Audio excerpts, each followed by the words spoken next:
My name is Clara, and the story I'm about to tell you begins 2 years after I married Ethan. Our love story was like a fairy tale at the start. We met at a summer music festival. I remember dropping my drink, and when I looked up, there he was, offering me his. His smile was genuine, his eyes sincere. It felt like one of those moments when you just know. "Need a hand?" he had asked, pointing at the spilled drink on the ground. I had laughed, feeling embarrassed. "Looks like I do." We talked for hours that night.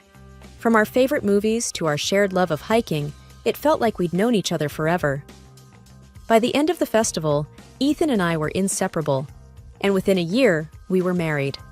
However, life has a way of bringing challenges. For us, that challenge came in the form of Ethan's family, particularly his mother, Mrs. Mason, and his sister Lila. I moved into the family home after the wedding. It was Ethan's idea. He said it would help us save for our own place. I was hesitant, but eventually agreed. At first, Mrs. Mason seemed welcoming, but as days turned into weeks, her true nature began to show. Every decision I made, whether it was about the house, Ethan, or even the smallest things like what to cook, was met with criticism. "Ethan doesn't like spicy food," she would remark when I tried making a new recipe. It felt odd because Ethan and I had shared spicy dishes on many of our dates. "Did you know that, Clara?" Lila would often chime in through Skype from Hawaii, her tone always condescending. "You should pay more attention to what my brother likes." Even when they were not together, Lila and Mrs. Mason seemed to be on the same team, always pointing out what they felt I was doing wrong. Ethan, on the other hand, was often caught in the middle. I expected him to stand up for me, but he rarely did. Most times, he chose to stay quiet, which felt like a betrayal. One evening after dinner, I tried discussing it with him. "Ethan, do you notice how your mother and Lila treat me?" He looked uncomfortable, shifting in his seat. "They're just looking out for me, Clara. They want the best for me." I felt a lump in my throat. "And am I not the best?" He sighed, avoiding my eyes. "It's not that. They just need time to get used to you." But time wasn't helping. As days went by, I felt more like an outsider in my own home. I missed the days of the music festival, where the promise of love felt so strong. Here, amidst the walls of the Mason family house, our foundation was shaking, and I wasn't sure how long I could hold on. The only solace I found was in Ethan's grandfather, Joe. He was kind and always had a listening ear. Whenever things got tough, I would think of him and feel a bit better. But the real test of our relationship was just around the corner, and it came in the form of an invitation to Hawaii. Little did I know that this would be the tipping point, forcing me to take drastic measures. Upon finding the beautifully adorned envelope, a surge of excitement coursed through me. The idea of a brief respite in Hawaii seemed like a dream. I quickly opened it, and the words, "You're invited," gleamed in golden letters. It was an invitation to Grandpa Joe's 80th birthday. The prospect of spending time with Grandpa, who always showed me kindness, filled me with hope. Just as I was getting lost in the details of the invitation, Ethan entered. "What's that?" he asked, not even bothering to hide the hint of annoyance in his voice. "It's an invitation from your grandfather. He's celebrating his 80th birthday in Hawaii," I replied, trying to gauge his reaction. Ethan took a quick glance. "Oh, that. Lila mentioned it." His tone caught me off guard. "She did? Why didn't you tell me?" He shrugged, dismissing the matter. "Must have slipped my mind." The phone suddenly rang, its shrill tone piercing the room. Before I could answer, Ethan grabbed it. I could hear Lila's voice, sharp and demanding. Ethan listened, nodding occasionally, casting sidelong glances at me. My heart sank with every nod. When he finally hung up, he looked squarely at me. "Lila thinks it's best if you stayed behind," he stated, with an air of finality. I was astounded. "But your grandfather invited me personally. Why wouldn't I come?" Ethan sighed dramatically, making it seem like he was bearing a huge burden. "Look, it's a family thing. Grandpa was just being polite. Plus, Lila said you should stay with Mom and keep her company." I felt my voice shake, trying to suppress my rising emotions. "Ethan, I'm your wife. Doesn't that mean anything to you?" I thought you'd stand up for me." Ethan smirked. "Always playing the victim, aren't you? Why do you always make things so difficult?" I felt tears pricking my eyes, my voice barely above a whisper. "Because I thought I meant something to you." He laughed, a cold, dismissive laugh that cut deeper than any words could. "You think too much." It was clear to me then. My place in this family, or lack thereof, wasn't just Lila or Mrs. Mason's doing. Ethan was part of the problem. He was more than happy to let me bear the brunt of their disdain, to be their scapegoat, to keep the peace for himself. The invitation that had once promised a fresh start now felt like a cruel joke. I was alone in this, and if I was going to find my place, or escape from this trap, it would be on my own terms. The days following the revelation about the trip were thick with tension. I busied myself with work and chores, trying my best to stay out of Ethan's and Mrs. Mason's way. The hurt was still fresh, and every encounter was a painful reminder of my place, or lack thereof, in the family. Ethan was unusually quiet around me. Every time our paths crossed, he'd avoid eye contact, his guilt evident. But it wasn't guilt that would change anything. He was just uneasy about the confrontation. One evening, while Ethan was out and Mrs. Mason was in her room, I decided to pack for them. Call it a wife's duty, or maybe I was just trying to prove something to myself. Either way, I felt it was something I needed to do. I meticulously folded their clothes, making sure everything was in order. The Hawaii trip was supposed to be a joyful occasion, and even if I wasn't going, I wanted to make sure they had everything they needed. It was a silent way of showing that despite everything, I was still trying to be a supportive wife. As I was zipping up Ethan's suitcase, I noticed that it was strikingly similar to mine. Same size, same color, same brand. A mischievous idea began to form. I could switch the suitcases. Ethan's had all the important travel documents for him and Mrs. Mason. My suitcase had my personal items, nothing of great significance. It was out of character for me to even think of such a thing. But the recent events had stirred something within. I was tired of being overlooked, of being the one who always had to understand, to adjust. Maybe, just maybe, they needed a wake-up call. And so I acted on the impulse. I swapped the contents of the suitcases, leaving Ethan's travel documents in my suitcase. I placed the suitcase in my closet and left Ethan's, now filled with my belongings, ready for the trip. It was a simple act, but for the first time in a long while, I felt a sense of control. Whatever the outcome, it was a step, however small, towards reclaiming my worth. The next days would certainly be eventful. The morning sun streamed through the bedroom window, casting a soft golden hue across the room. I stretched, feeling surprisingly refreshed despite the weight of the recent events. As I sat on the bed, the reality of the suitcase switch began to sink in. I had done something bold, something completely out of character, and it gave me an unfamiliar sense of empowerment. As I sipped my morning coffee, my thoughts shifted to what would come next.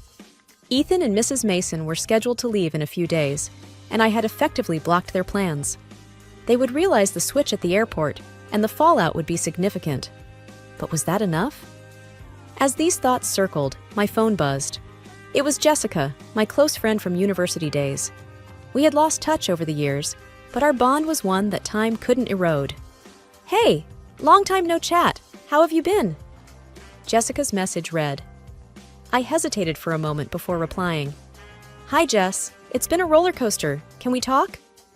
Minutes later, my phone rang. "Clara? What's going on? You sound serious." I sighed deeply. "Ethan and his family. They've made things tough for me."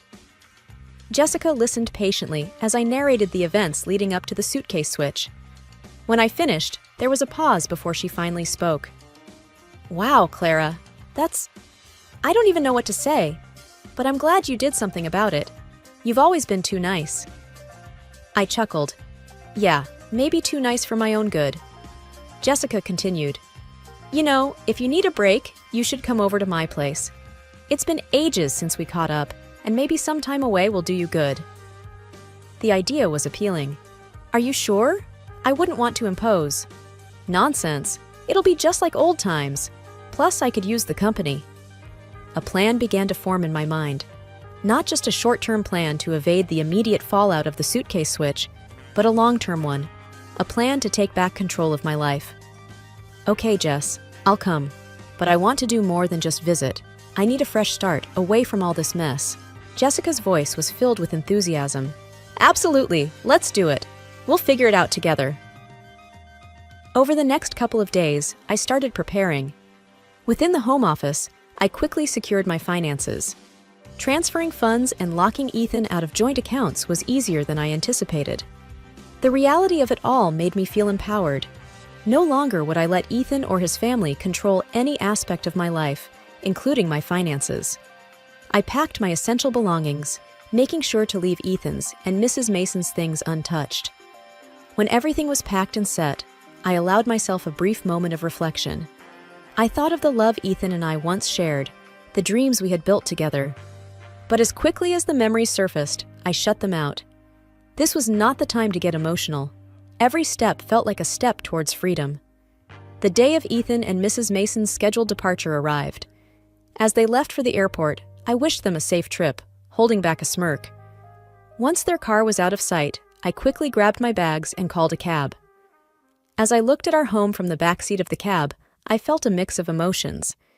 There was sadness, of course, but also relief and hope. Hope for a new beginning, a life where I was in control. Jessica was waiting for me when I arrived at her apartment. We hugged tightly, two old friends reconnecting in the midst of chaos. "It's going to be okay, Clara," she whispered. I nodded. I know. It's a new chapter. And as the evening sun set, casting a beautiful orange glow across the city, I felt ready to face whatever came next. Once at Jessica's, I took a few hours to relax and catch my breath. The warmth of her welcome was just what I needed, a stark contrast to the coldness I had escaped. As evening approached, I remembered my phone, which I had purposely turned off. Curiosity and a bit of defiance prompted me to switch it on. Instantly, notifications began to pour in. Missed calls, voice messages, texts. The sheer number was overwhelming. But rather than feeling anxious or fearful, a profound sense of satisfaction took over me. Each notification was evidence of the panic and confusion I had left in my wake. The number of them, each one a testament to their disarray, filled my heart with joy and vengeful pleasure. Jessica, spotting the triumphant glint in my eye, asked, "All good?" I showed her the barrage of missed calls, and we both shared a laugh. "Better than good," I replied. "To new beginnings and finding your own path," Jessica toasted, raising her glass. I clinked mine against hers. "To finally living for myself." Jessica and I were sprawled across her living room floor, with takeout boxes scattered around us, talking late into the night. We were sharing old stories, laughing at some of the mischief we got up to during our college days. It was comforting, and for a moment, I felt like my old self again. The moment was short-lived. My phone, which I'd left on the coffee table, began to ring. The screen showed Ethan's number. I hesitated for a moment, then picked it up. Jessica gave me a reassuring nod. "Hello?" I said cautiously. "Where are you?" Ethan's voice boomed from the other side. His tone was a mix of anger and desperation. "I'm safe, Ethan," I replied calmly, deliberately avoiding answering his question. "What have you done?" he yelled. "Mom's crying. We missed the flight and you just disappeared." "I did what I had to do, for myself," I said firmly. "This isn't like you. You're acting crazy. Why are you doing this?" he exclaimed. I took a deep breath, reminding myself to remain calm. "This is the result of the choices you and your family made, Ethan. I've been feeling trapped, ignored, and mocked. When your sister told me not to come and you didn't stand up for me, that was the last straw." Ethan scoffed. "You're blowing this way out of proportion. It was just a family reunion." I could feel the anger bubbling up inside me. "It's not just about the reunion, Ethan. It's about respect. You never took my side. You never protected our relationship from your family's judgments. You laughed at my feelings. That reunion was just a representation of how little you value our relationship." I could hear his mother's voice in the background, shouting, "Ask her where our documents are. We need them." Ethan tried to keep his voice calm, though I could hear the strain. "Look, just come back home. We can sort this out." I replied, "It's not that simple anymore, Ethan. I need space to think, to decide what's best for me." Jessica motioned for the phone. Surprised, I handed it to her. "Ethan," she began, her voice firm, "listen carefully. She's safe, and she's with friends who care about her. You need to respect her decision and give her some space." He didn't reply for a moment. Then he said, "Fine, but we need our documents." "They're in the house," I interjected. "Exactly where you left them. But maybe next time, you'll double-check things for yourself." With that, I ended the call. I turned off the phone just to be sure no more interruptions would come through. Jessica sighed and wrapped an arm around my shoulders. "It's going to be okay. You're strong and you're not alone." I smiled weakly. "Thanks, Jessica. I just wish it didn't have to be this way." She squeezed my shoulder. Sometimes, life pushes us in ways we never expected, but it leads to better things. I leaned against her, taking comfort from her words. The confrontation had drained me, but it had also reaffirmed my belief that I was making the right choice. For the first time in years, I was prioritizing myself, and it felt liberating. I woke up the next day to the sound of birds chirping outside Jessica's window. The sunlight streamed in, filling the room with warmth. I stretched and then checked the time. It was still early, but I felt surprisingly refreshed. There was a feeling of determination building inside of me. I had taken the first step towards reclaiming my life, and now I needed to tie up some loose ends. One thing that had been on my mind was Ethan's grandfather. I didn't want him to think ill of me, or believe the twisted story that Ethan and his family might spin. I had always admired him, and I felt he deserved to hear my side of things. Picking up my phone, I dialed his number. After a couple of rings, he answered. "Hello?" His voice was gentle and warm. "Hi, Grandpa Joe. It's me," I began, a bit nervously. "Ah, my dear. I was wondering when I'd hear from you," he replied, a hint of amusement in his voice. "Been quite a commotion over here. Ethan and his mother seem to have misplaced some documents." I chuckled. Yes, there was a little mix-up. Grandpa Joe sighed. "I've heard bits and pieces of what happened. Ethan's not too pleased, and well, his mother is her usual self, but I want to hear it from you."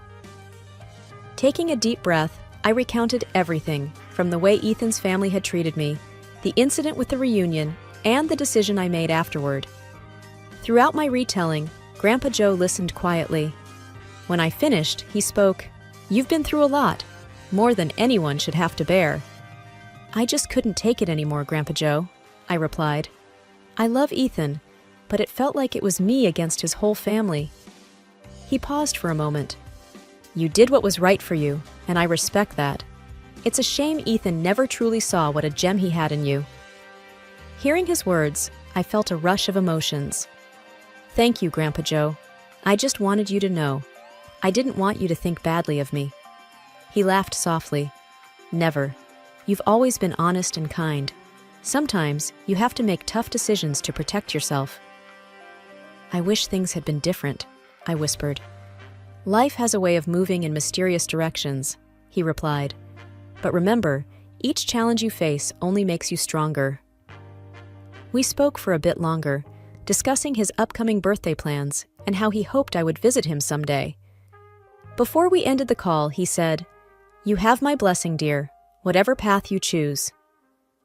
Hanging up, I felt a weight lifted off my shoulders. With Grandpa Joe's understanding and support, I felt even more resolute in my decision. Whatever the future held, I was ready to face it head-on. Life without Ethan and his toxic family was like a breath of fresh air. It was as if I had been underwater for so long that I had forgotten what it felt like to simply breathe. Every morning, I woke up with a sense of purpose and joy. I no longer had to tiptoe around or constantly be on guard, dreading the next insult or confrontation. With each passing day, my self-worth grew. I started seeing a therapist who helped me understand that I deserved better. As weeks turned into months, my strength was evident, not just to me but to those around me. Friends commented on how my eyes sparkled differently, and even acquaintances noticed the bounce in my step. But the most significant change was internal. No longer was I consumed by anger or the desire for revenge. Instead, a sense of peace settled in. I had reclaimed my life. Each day was an opportunity to rediscover who I truly was, without the shackles of a demeaning relationship. One evening, as I was settling in with a book, my phone buzzed. I picked it up and saw a message from Grandpa Joe. "Stay strong," it read. "You're doing better than you know." Grandpa Joe had become an unlikely pillar of support during my transition.